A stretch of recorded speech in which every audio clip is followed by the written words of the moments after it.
Welcome to the module 5 part 1. Today we will discuss about language acquisition. So, let us take a quick look at the journey so far, kind of a recap.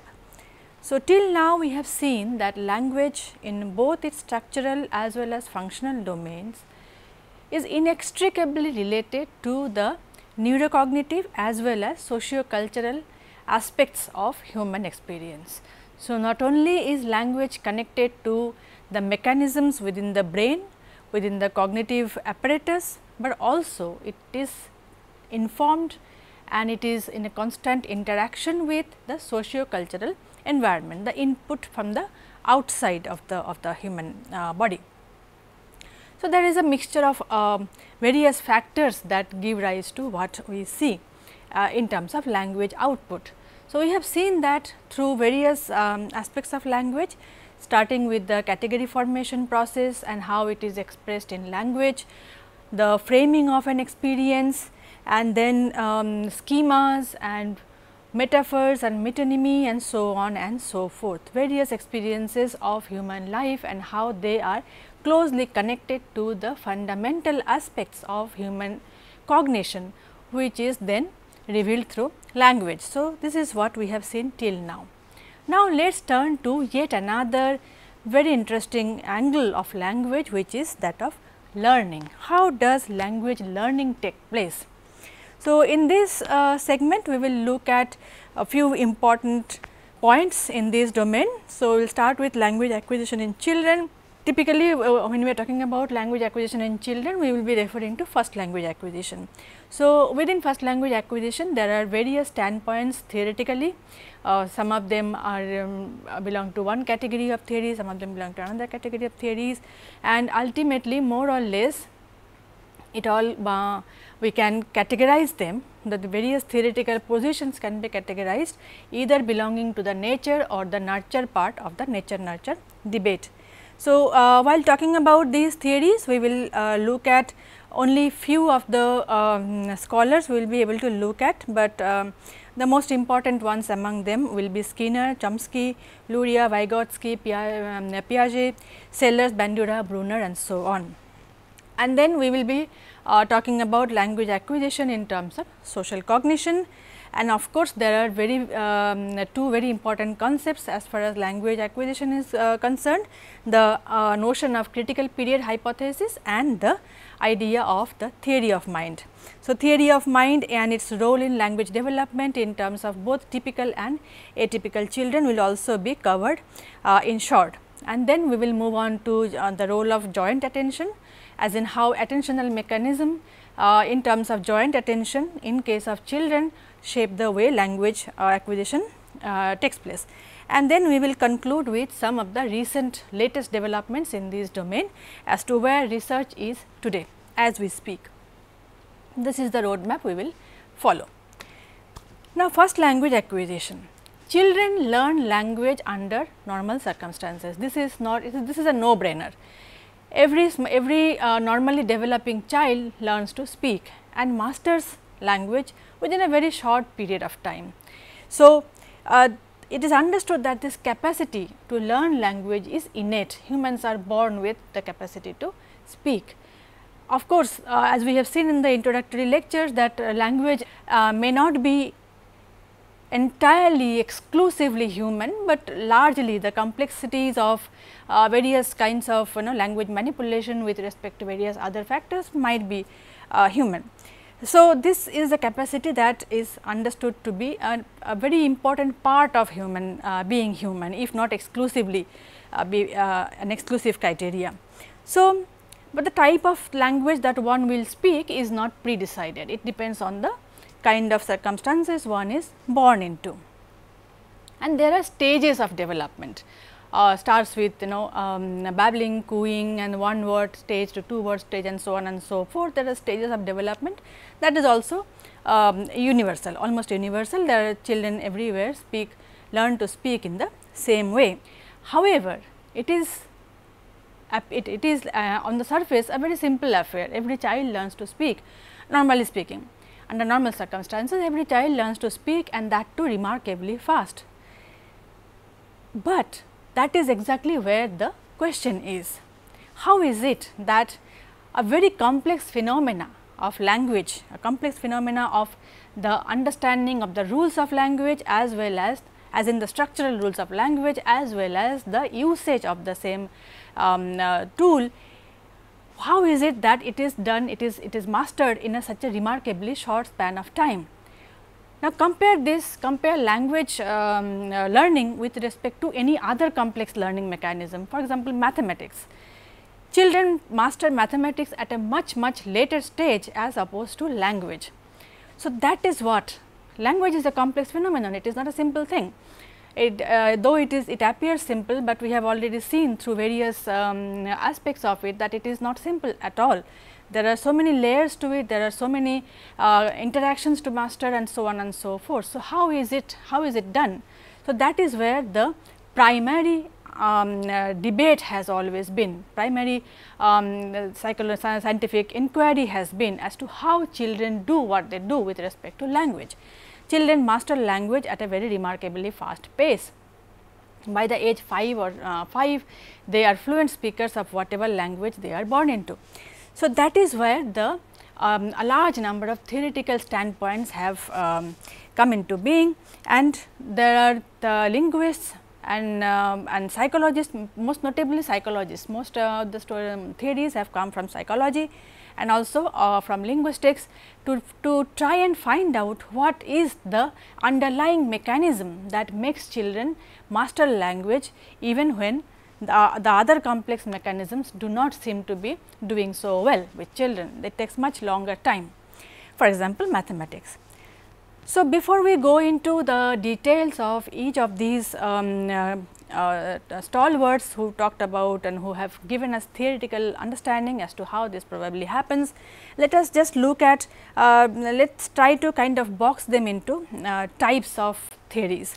So, on the at the beginning we will talk about the behaviorism, the theory of behaviorism. We have already discussed about behaviorism in the introductory part. Behaviorism was one of the most important, most influential theoretical standpoint in psychology till 1950s, 60s or so, which believed that the human behavior is what we need to study, and that behavioral output is a result of an input system. So, there is a stimulus response sort of a loop that is at the core of various learning processes of humans, and that included language. So, language is taught by the teachers, by the parents, by any other caregiver and so on and so forth. So, within this larger umbrella term, we will discuss about Skinner, B.F. Skinner, the most well known of them, and of course, Albert Bandura. And then we will move on to nativist theory of language, which primarily owes its existence to Chomsky, Noam Chomsky, who opined that children are born with a language learning faculty, the language acquisition device, which he called language acquisition device in the beginning, later on he called it universal grammar. So, we are all hardwired to learn language, it cannot be taught to us. The environment may be a supplementary input, but environment does not teach us to speak, we are already predetermined to be able to speak. The mechanism, the grammar is already there. And then we will move on to talk about constructivists. So, language learning as per them is a part of general cognitive mechanism, and language learning is constructed through interaction with various types. So, here we will discuss Luria, Piaget, Vygotsky, Brenner and so on. So, let us start with behaviorism. As we have just said that B.F. Skinner was one of the most well known among the behaviorist theorists, and who talked about language in terms of stimulus response system. So, he says that language can be taught. Children are taught to speak by the primary caregivers, by the people around them, the teachers, the parents and so on. So, we teach children say this and the child says that, and then so this is a stimulus response. The stimulus is given by the teacher, the child gives the response, and then there is also a feedback loop. So, if the child does correctly, if the response is correct with respect to the stimulus, there is a positive reinforcement. The child is encouraged, child is rewarded in some sense, child is praised and so on. So, these are positive reinforcements. So, the child understands that this is how it is to be done. And then if there is a wrong response to the stimulus, then there is a negative reinforcement, the correction. The teacher will correct the child and then gradually child will learn not to utter that. So, basically this is a imitation, a kind of a imitation process that the child goes through. So, language learning as a result of this is like any other skill, any other skill that is learned through observation, imitation, repetition, errors, rewards and punishments. So, this is the entire frame within which language learning takes place as per the behaviorist theories. So, the child will observe, imitate, and then there is a repetition that the child will make, and if there is a correct repetition, he or she gets praised. If it is wrong, then he or she gets punished, and then the cycle goes on, and this is how language is learned. Skinner called it operant conditioning. So, this kind of conditioning is at the root of language learning. Also here we can also mention Pavlov, the classical conditioning. All of us know about the Pavlov's experiment on the dog, that there is a particular time when the bell rings and the dog gets food, and over a period of time, even in absence of food, the dog still salivates when the bell rings. So, that is another kind of conditioning. So, conditioning is an important aspect of behaviorism, and in terms of language learning, this is how the loop really works. So, habit formation and imitation method of second language acquisition also is part of this. So, while teaching second language, the same kind of methodology is used in the teaching material to create a habit. As we have seen that habit formation and imitation is the fundamental rule.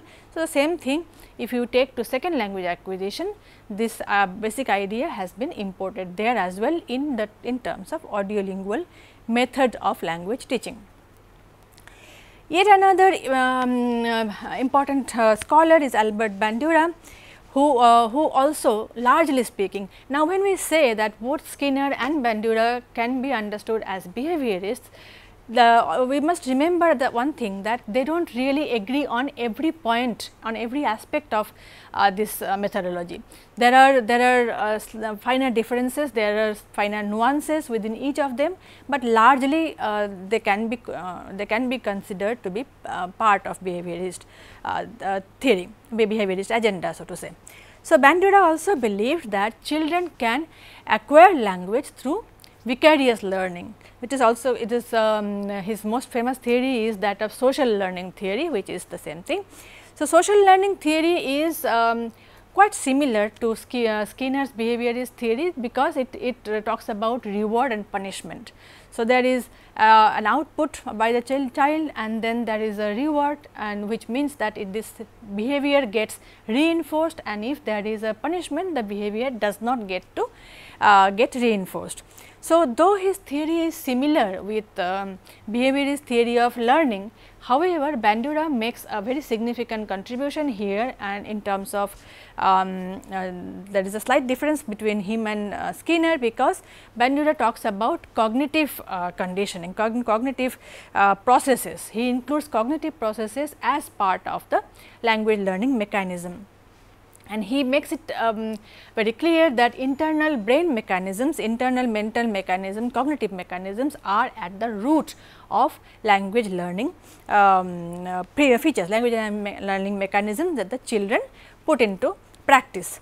So, he added, along with previously existing classical conditioning and operant conditioning, he added two more processes. He called them mediating process and observational learning to the existing two types of conditioning. So, basically there is a mediation and there is also an observational learning, which means that the learner is given some amount of autonomy, which is where one important difference between him and Skinner lies. Skinner does not give any autonomy to the learner, it is kind of a stimulus response system entirely governed by the teaching method.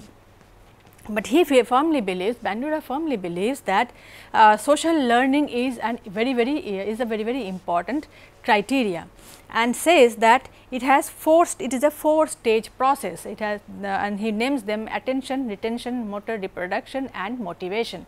This is how it can be reproduced. So, these are the 4 stages of learning language as per Bandura is concerned. So, you may notice that there is attention is one important aspect here, which as we will see as we move on, that many theorists, many cognitive psychologists, neuroscientists and linguists have agreed on this aspect, that attention plays an extremely important role in learning language as it does in all other language processing mechanisms. So, observes the child, the learner observes others behavior, pays attention. Observing means you pay attention. So, that is when you observe. So, paying attention, and then the child retains those information that is important for future reference, and then of course, the motor reproduction as in the output, and then motivation. So, this is where the motivation part is where Bandura and Skinner agree. However, in terms of the cognitive representation, there is a slight difference. So, that is about behaviorism. Now, we will talk about Noam Chomsky, the towering figure of modern linguistics. So, Chomsky is credited with the creation of this generative school of linguistics. Chomsky's criticism, scathing attack on B.F. Skinner basically was one of the major reasons of behind the gradual disappearance of behaviorism to a large extent, as we have seen in the introductory lecture along with Lashley and others. So, Chomsky attacked the behaviorist theory by saying that there is something called a poverty of stimulus. One cannot possibly, it is not humanly possible to teach the children all the possible utterances in a particular language. The child that grows up, by the time attains 5 years of age, the child starts speaking, child starts producing sentences that it has never heard of. So, if language is entirely dependent on stimulus and response system, how does a child produce sentences that it has never heard of?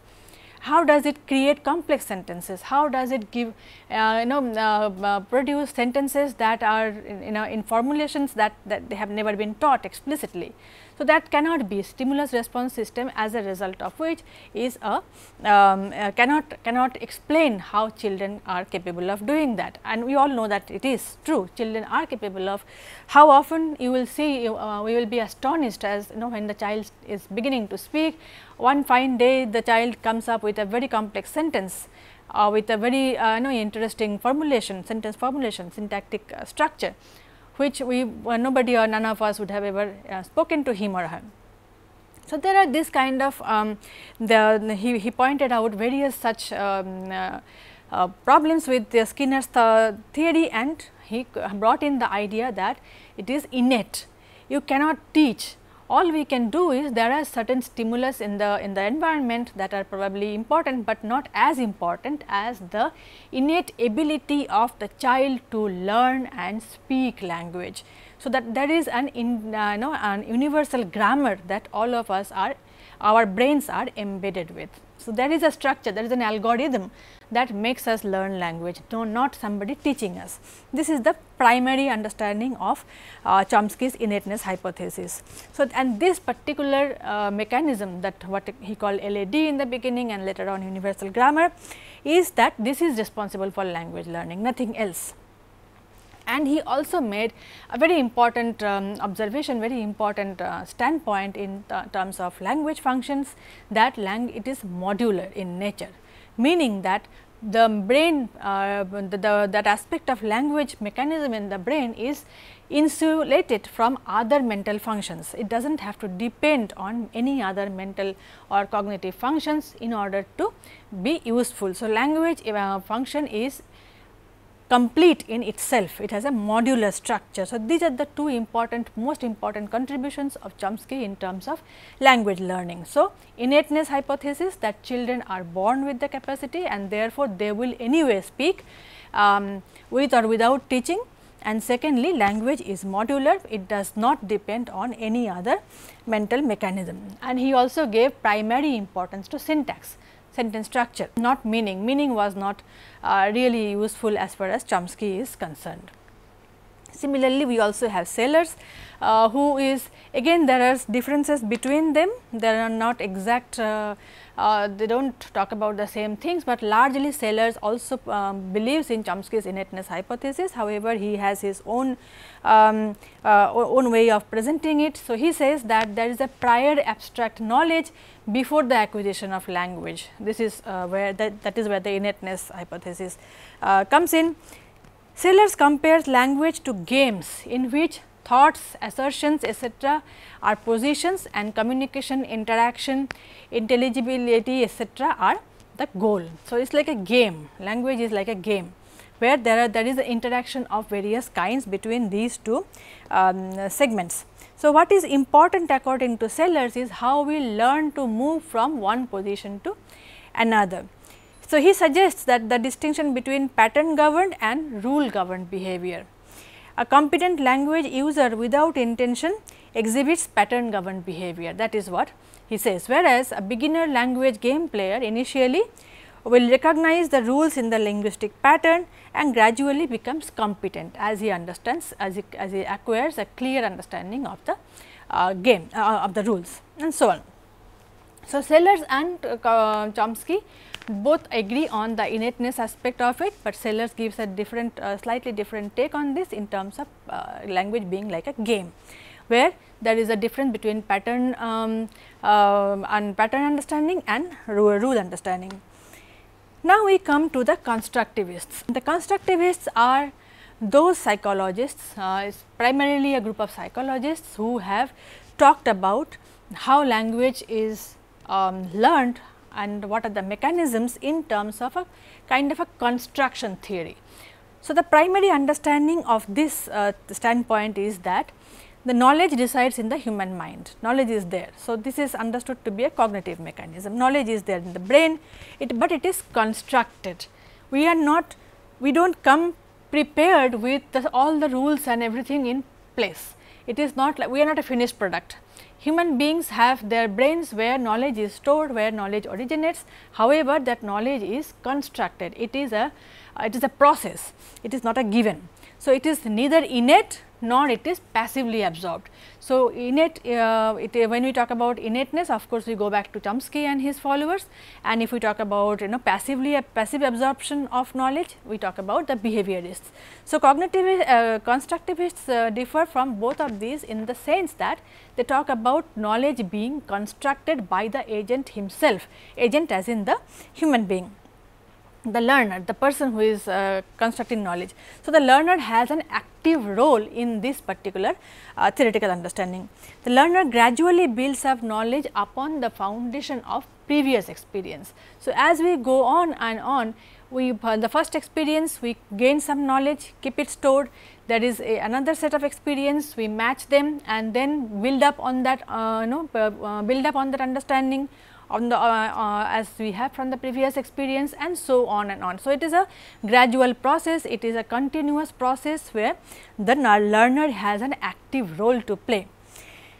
The psychologists supporting constructivism believe that cognitive development takes place in tandem with the agent's reaction with the world, whether it is the natural world or the socio-cognitive, socio-cultural world, and so on and so forth. So, there are slight differences among them as well, as we will see. So, though not many actually consider Luria as among the constructivists, but we will still include him in this group, because he also talks about how the understanding of a child, of the children's understanding of various kinds of skills also depend on many other factors. So, it is something that there are mental mechanisms through which the child functions, and as a result of which it is also part of constructing knowledge. So, that is why we have included Alexander Luria here. So, he was a German neuropsychologist. In fact, Alexander Luria is considered the father of modern neuropsychology, and a large part of his work was the result of his duty as a doctor for his treatment of the injured soldiers of Second World War. So, a lot of soldiers who were who had brain injury, he was treating them, and this is when he realized this is when he actually did a lot of his studies on how the brain functions and brain regions and the experiences and the interaction between them actually work out. So, his functional organization of the brain is one of his major contribution to neuropsychology, and where he showed that there is a dynamic reaction between interaction between experience and the brain structure, which is something that is taken as a given today, but during Luria's time it was not. So, that is where his contribution makes a lot of sense. So, psychology of in terms of language, in terms of psychology of language, he talked about, he studied about the functions and dysfunctions in terms of language. And his he has in fact his contribution is immense in terms of finding out various kinds of aphasias. So, he gives a long list of aphasias of various types, and in terms of sensory, semantic and motor aphasia. But what we are interested here in this particular segment, we are not talking about aphasia as of now. So, we will be talking about the cognitive processes, the model of cognitive process that Luria gave us. So, he says that language and in general psychological processes represent brain functional systems. So, what we see, the output, the language or any other mental function is basically a result of the functional system in the brain, in the physical brain. So, brain areas, various brain areas work together to any for any particular function to be carried out, including language. So, this is an important observation. Of course, again today we know it as almost like a common sense, but at that time this was not so commonly understood. So, he says that different brain regions, different neuronal networks come together to carry out one single function, mental function. It can be language, it can be any other function. And he gives these types of this is a structure, that attention, arousal, motivation, planning and processing as the finer aspects of that process. So, there is this the various nodes of a particular process. That attention is like when you this is actually this model was of course not given by Luria, but it is based on his understanding. It came out slightly later by Naglieri and Das. They created the PASS model. This is so PASS model basically refers to planning, attention, simultaneous and successive processing, as to how, what is the core of mental mechanism, what is the core of any kind of psychological process, be it language, be it anything else. You need to have certain, the segmentation is like this. So, the first and foremost is paying attention. Remember, Bandura also retains this. Bandura is a later psychologist. So, he also retains the attention part. So, paying attention is the first important, most important basic understanding, basic ingredient for any kind of process to be initiated. So, first to pay attention, what is it, and then there is an arousal, as in what to do with it, and then of course, there is a motivation and planning and processing. So, based on Luria's idea, PASS model of cognitive assessment was created later during his lifetime, but by some of his followers. So, this is how the PASS model looks. This is from the credit goes to Naglieri and Das. So, the stages are like this. So, there is an input from the sensory organs, and then there is a processing where you have sorting, analyzing and interpreting, and then there is an output, which is the behavior of any kind of action. And arousal basically refers to the mind getting alert as to asking what is it that has to be done. So, it is questioning the input, and then attention, of course, it is orienting attention to the same thing and surveys the it surveys what has come in just now from the sensory input. And then lexical ambiguities can be processed simultaneously, whereas syntactic ambiguity of deep structure and surface structure can be understood as successive processes. Remember past model, simultaneous and successive processes. So, there is input, there is a processing with respect to arousal and attention, and then there is a processes, either it is simultaneous. So, in terms of language function, some language functions can be considered simultaneous, like for example, lexical ambiguity, lexical ambiguity understanding, and syntactic ambiguity in terms of deep and surface structure is considered to be successive. So, basically this is what Luria talks about in terms of language function. So, this structure remains same. Some of the aspects may be highlighted in case of language, or some other aspects can be highlighted for any other kind of mental mechanism, but the structure, the thematic structure remains the same. So, he actually studied arousal, motivation and dialogue in spontaneous speech to arrive at what is understood to be automatic verbal behavior. So, what we see as an automatic verbal behavior has, in the background this kind of processes which he actually studied. And he also teamed up with Vygotsky and carried out a lot of work on social cultural influences in language as well. However, after Vygotsky's moved on, he concentrated on other areas due to also there were some other problems. So, anyways, so through these investigations he arrived at the conclusion that language cannot be studied independently, but must be tied to understanding cognition. That is exactly why we are talking about Luria. Even though he has not been called a constructivist as such, he is one of the first neuropsychologists to talk about language in terms of other mental functions. Remember, Chomsky does not agree. Chomsky says language function is complete in itself. However, Luria, going back to Luria, he says that language cannot simply be understood in terms of itself alone. It has to be understood. So, basically that is where the attention and the planning, these are not language dependent functions, these are other mental functions like psychological functions, cognitive functions that are not non-linguistic in nature, but in order to give us what is considered automatic verbal output, we need the help of these kinds of various other mental mechanisms. Also, we need to look at the input system, input as in from the sensory inputs, whether it is visual or auditory or tactile or whatever, all these kinds of input information is also important, and then we need to collaborate with the output mechanism, sensory motor mechanism, in order to have an output. So, those things need to be taken together if we have to look at if we have to really understand how language function works. So, that is what Luria talked about. And then we move on to yet another towering figure, Jean Piaget. Jean Piaget was a child psychologist, and he stressed that language learning is an integral part of cognitive development.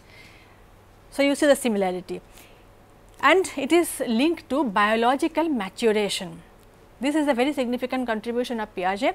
He talks about that as a child matures biologically through stages of life, cognitive development also follows, and then language also features in one part of that during that developmental stage. So, there are these 4 stages that Piaget talked about. There is sensory motor stage from birth to 2 years of age, and then pre-operational stage 2 to 7 years, and then it goes on like this. So, in the first stage, mental representation and schemas are formed. We did talk about Piaget when we talked about image schemas, that children, when very small children, infants in fact, when they interact with the world, the physical world, their repeated experiences do give rise to certain schematic understanding of the world. So, there is a thought process that is getting prepared, that is getting concretized at that stage when the child interacts with the physical world and forming those schemas of experiences. So, the child understands the world, understands the experiences through different kinds of schematic representation. That has already that we already have experimental evidence now, and language starts to appear at the end of the first stage. So, all of us know that children, by the time they are 2 years of age, they are already in one or 2 word stages, they are already speaking. So, this is when the child realizes that words can be used to represent those objects and feelings. So, till now it was pre-linguistic stage, pre-verbal stage, it was only in terms of the schematic representation. At the age of 2 onward, that representation gets a voice, so to say, it gets a label in terms of language. So, language now represents those very schematic understanding that the child was already creating. So, thought in this case precedes language as far as Piaget is concerned. So, in this stage a child starts thinking, but the thought is egocentric, it is driven by self gain, that is what as far as Piaget goes. Thus, according to Piaget, mental development occurs before language development. A particular amount of mental development, cognitive development is already in place before the child starts to speak. He does not highlight the socio-cultural and environmental setting too much, and because thought is already, thought precedes language. So, language does not really influence thought as far as Piaget is concerned. So, according to Piaget, language is driven by thought and mental development precedes language development. This is in a nutshell what Jean Piaget talked about in terms of language development. So, the schematic structure is already there, thought processes are already quite to a large extent there, and then the child starts to learn language when it is time. Now, Vygotsky on the other hand, Lev Vygotsky based his theory on constructivist learning theory and put emphasis on culture and environment to a large extent.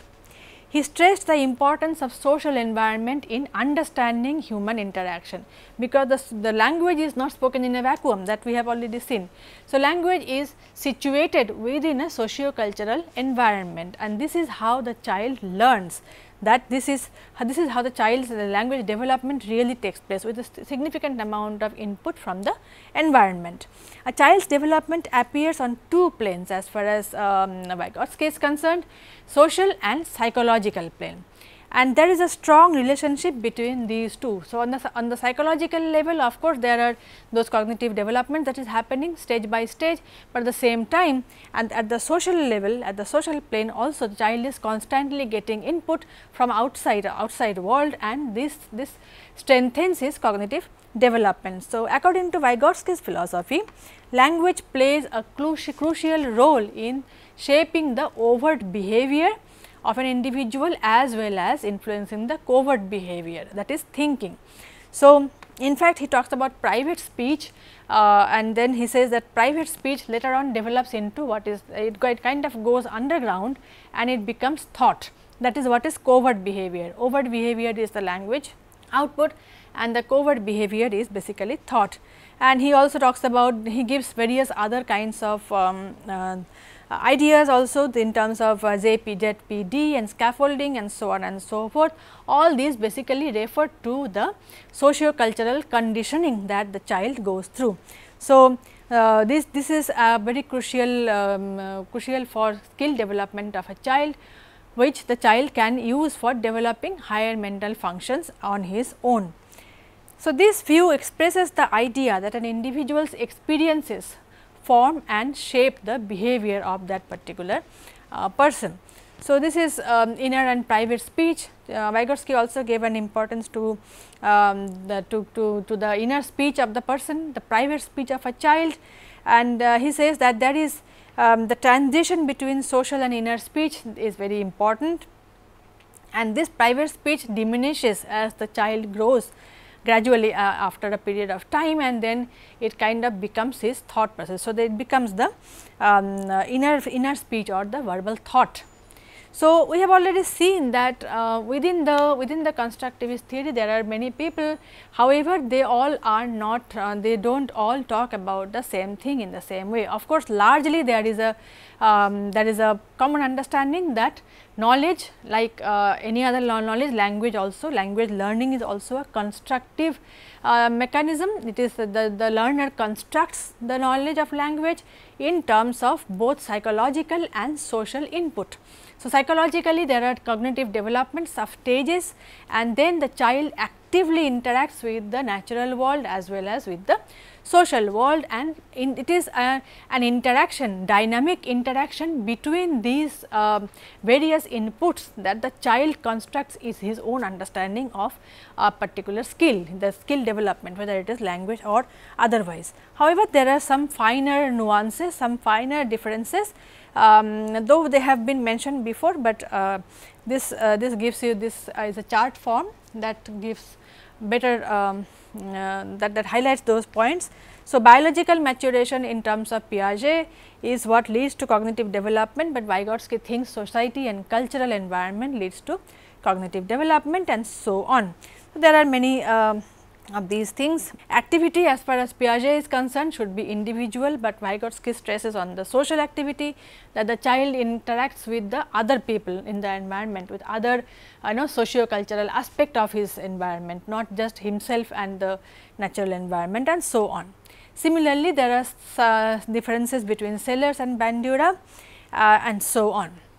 And then of course, there is Jerome Bruner, who again has given us a 3-stage developmental trajectory of children. So, in the first stage it is inactive stage, which is psychomotor stage, followed by iconic stage when the visual imagery emerges, and then the symbolic stage, that is when abstract image and language comes in.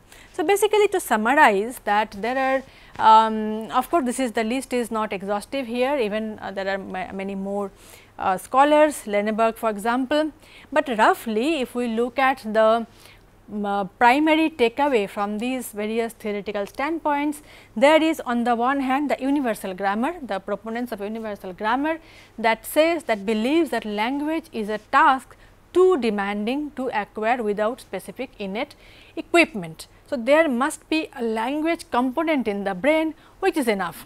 There has to be, because it is too complex a mechanism without a dedicated equipment for this. On the other hand, constructivists underline the importance of linguistic input along with general cognitive mechanism and social interactions. So, this is the primary difference between the two types of theories.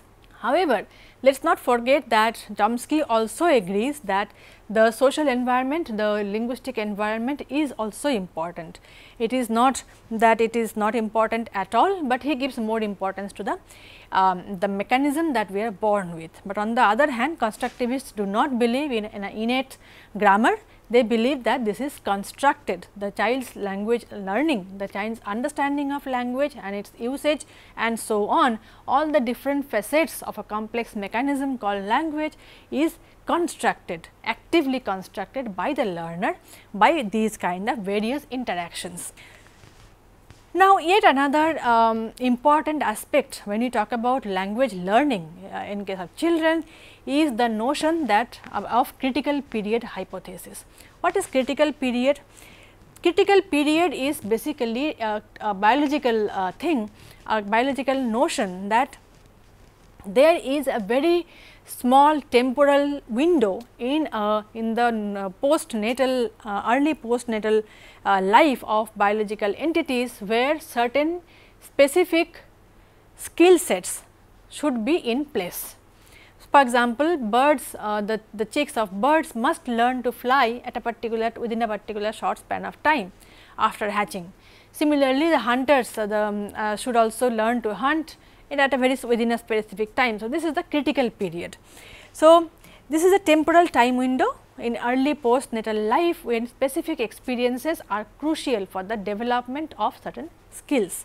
And for many other less complex nervous systems, like animals with less complex nervous system, behavioral repertoire like foraging, fighting strategies etc., are developed by intrinsic developmental mechanisms and are in place early. So, because these are innate mechanisms, it is understood that any innate mechanism. So, for a bird to fly is an innate mechanism, for a predator to be able to hunt is an instinct, it is innate. So, those innate capacities must be in place at a very early stage of life. This is what critical period is all about. And nervous systems of complex mechanism, complex animals like with higher animals are influenced by particular circumstances, and these experiences are crucial for the development of those innate capacities. For example, birds, in case of birds, imprinting happen in a severely restricted time window in early postnatal period of life. In terms of humans, in case of humans, because language is understood to be one of those innate capacities like many other animals have. So, we have language as an innate capacity. So, it must also be following a particular critical period of learning, beyond which it is not possible. So, language learning, because it is already innately guided, it is dependent on this type of time window, and this is what is called critical period hypothesis, but it is slightly more difficult in case of humans to delimit as to what is exactly the time window. There is no pinpointed time that we get. There is a lot of disagreements. Some scholars agree that the critical period for language learning ends at 10 years of age, some says pre-puberty, so 12 years of age, and so on and so forth. But beyond, so it is, there is a time window within which the children must be able to have the entire language skill set in place. So, but is it really the case? How do we know that there is a critical period in terms of learning language for children? There were some cases of feral children which have strengthened this idea of critical period hypothesis, that if the children do not learn language within a particular specific time window, they will never learn it. One of the most famous cases of feral children are that of Jeannie and Isabel. Jeannie, of course, is not her real name. The story of Jeannie is very famous. It happened in 1970s. A severely abused girl child of an abusive father, who was brought up in a dark room without any human contact till she was 13. So, she was discovered at the age of 13. So, she was already in the teenage bracket, and she had, as a result of the abusive upbringing, she did not learn any language. So, nobody was allowed to talk to her, and if she made any sound, any vocalization, she was beaten very severely. So, after she was rescued, there were efforts to teach her language, to teach her to speak, and though she eventually learned some aspects of language, but she never ever mastered it. So, there are in fact, this case has been so complicated that initially the scientists were allowed to work with her, but later on they were not allowed, and so on. So, there are lots of controversies with respect to the claim that she even learned anything at all. But everybody agrees, all the scholars agree that even if she had learned the basics, few words here and there, but she never was a proper, like, good speaker of the language, English language. This was one case, and she was discovered at 13 years of age. Now, there was another case of Isabel, again an abusive upbringing, where she was prisoned in a dark room till the age of 7. So, her only human contact was her deaf and mute mother, and as a result of which she had no language. So, when she was found, she was thought to be deaf and mute like her mother, because she could only make some noises and had an extremely low IQ and so on. So, her mental age was placed somewhere around 1.5 years of age. However, after being rescued, she was put through an intense amount of training, and she later on caught up and learned to speak. So, the success of Isabel and the failure with respect to Jeannie actually have strengthened the critical period hypothesis to a large extent, because Jeannie was discovered at 13. So, which is beyond the critical period of learning language, the critical time window of learning language, and Isabel was discovered before that. So, at age 7, so she could still be taught. So, these instances had strengthened the idea that there is in fact a critical time window within which language must be understood. So, that means there is a certain amount of rigidity in the human brain with respect to language learning capacity. So, we also find out later on that language dependent on auditory vocal loop are found to be represented in particular cortical regions for all of us, auditory vocal loop as in when language is spoken and heard. the same cortical regions, same areas in the brain, same areas in the surface of the brain, in the cortex of the brain are also found to be representing language for native speakers of sign language, American Sign Language. So, language, not only the spoken language, the verbal language, but also the sign language are represented in a particular brain region, meaning that there is an abstract representation in the brain of language rather than the kind of language. So, this points to the fact that the left hemispheric specialization is a characteristic feature of language itself, language in its abstract form. Like what Chomsky said, that there is an abstract form, there is an algorithm sort of thing that is there in the brain, and not a byproduct of sensory motor factors. So, this is the brain, the rigidity of the brain structure that we are referring to. However, there is also a plethora of data coming in from neuroscience, neurosciences and neuropsychology, where we see that the brain is also capable of showing remarkable amount of plasticity. So, where do we find those? One of the most critical proof of this was found in the study by Sadato et al. 1996, where they found that blind individuals who are asked to discriminate braille dots have significantly higher blood flow compared to sighted controls in the visual cortex. What is happening here is that primary visual cortex is useful. It is the area, it is the brain area that processes visual information coming in through the visual apparatus from our eyes. So, whatever information we get from our eyes is getting does get processed in the visual cortex. In case of blind individuals, that part of course is not useful for the same kind of stimulus. So, what was happening in this particular case was that when those the people who were visually challenged were asked to discriminate braille dots, basically reading braille, something in braille, that particular experience, the tactile input, tactile sensory input was getting processed in the visual cortex. Now, how is it possible that the visual cortex, which is not anymore useful for visual input, is being used for tactile inputs? If the brain was rigid, if the brain regions are rigid, this could not be possible. But this has been possible. The study showed that this is the case. So, the visual cortex was getting activated by touch, which means the brain is plastic, brain can show a lot of plasticity. In the domain of language, research has proved brain plasticity with regard to learning languages as well. So, there are many outputs, we will discuss only a few here. One of them is Talal et al.'s study that shows that extensive training in rate modified speech and temporal discrimination to language learning impaired children resulted in them learning language. So, if you modify the rate of speech and the temporal segmentation, temporal discrimination, it is possible to teach children who are otherwise showing impairment in language learning. And that and she has her group showed that this is possible even in case of children who have crossed the critical age of learning language, the critical period or time window. Similarly, there was another study that reported where a child had her damaged left hemisphere removed.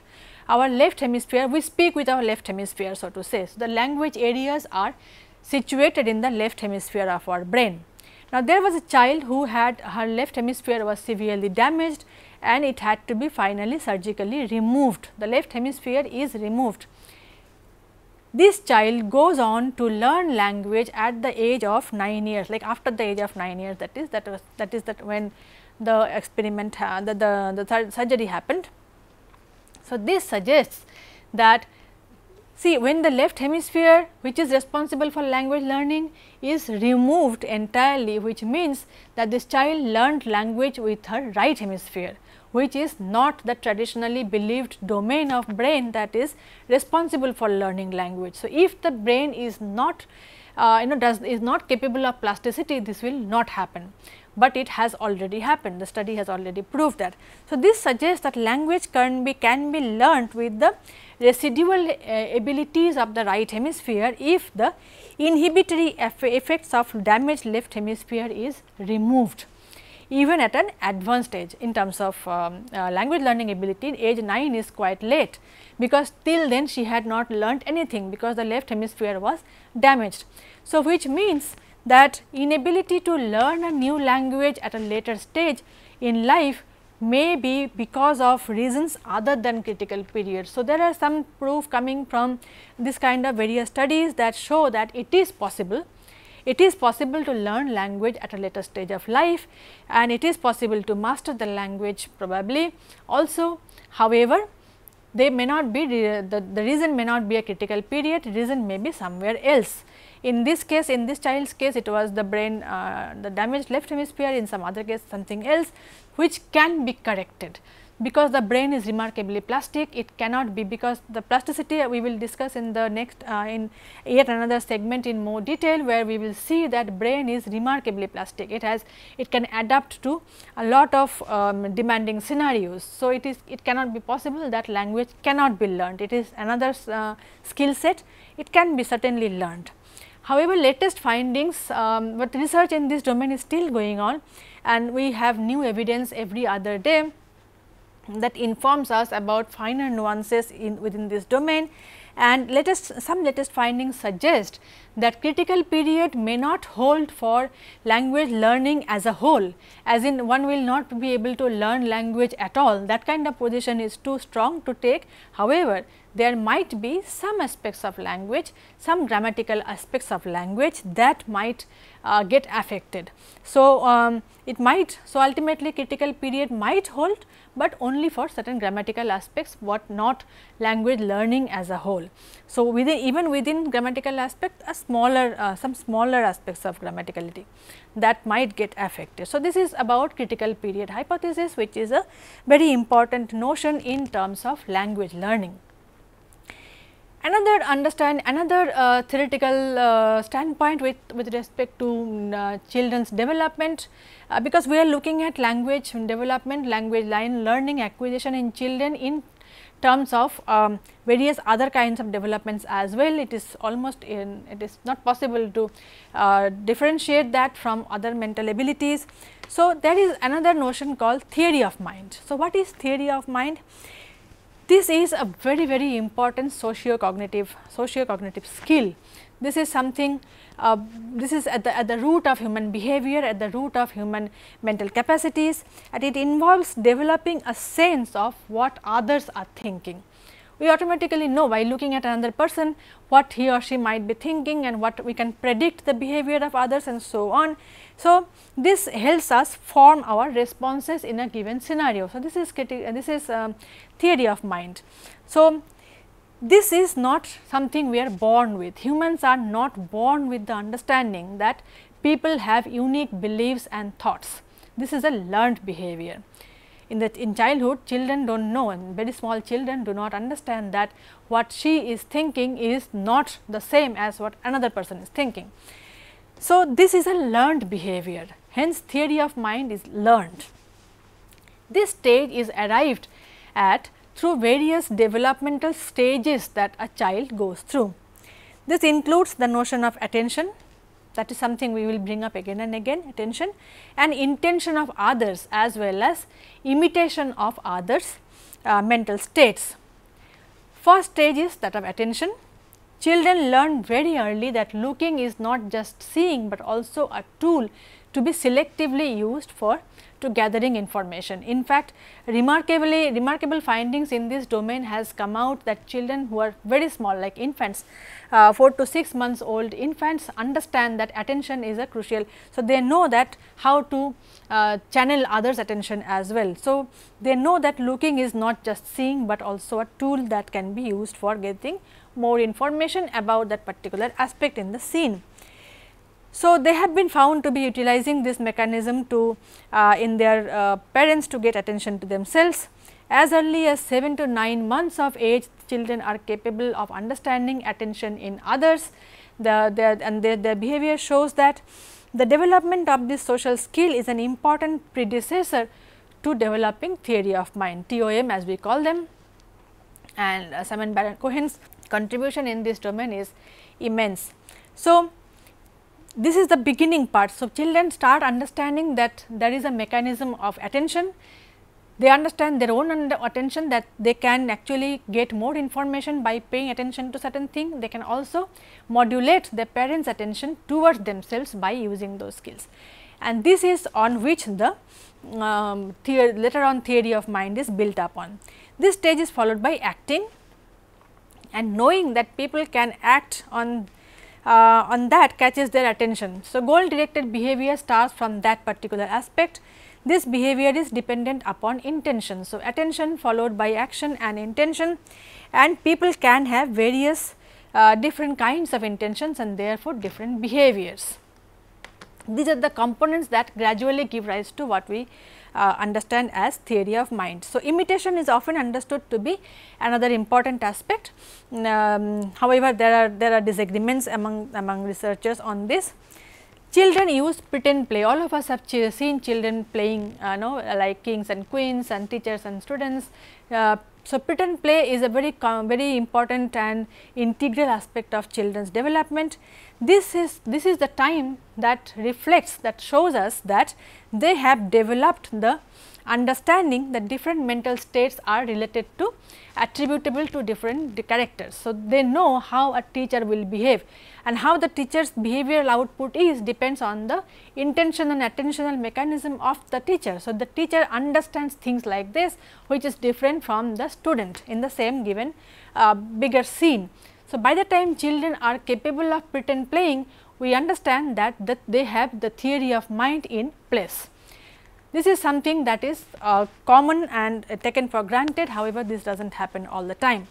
So, theory of mind refers to the ability to attribute mental states to oneself and to others. The idea that others have intents, beliefs, pretension, knowledge, etc., and that these can be different from one's own. So, we have a mental state, another person has another mental state, which includes all these attributes: pretension, belief, knowledge, and so on. In normal population, this grows by the time the human child is about 5 years of age. This is when they start the pretend playing. However, atypical population like children suffering from ADHD, autism spectrum disorder, etc., are shown to have delayed development of this attribute. So, it entails what theory of mind basically entails is that other people have thoughts, beliefs, etc. In short, that mind that can be different from our own. So, mental states, there are differences in mental states, as a result of which mental states, because mental states cause behavior. So, this difference in mental states can also cause difference in behavior, and once one understands that, one can also predict the behavioral output in another person. This is not just human, this is not exclusively human, this is also found in many other primates, even birds and rodents. So, we will look at the some experimental details of theory of mind development in children in the next part.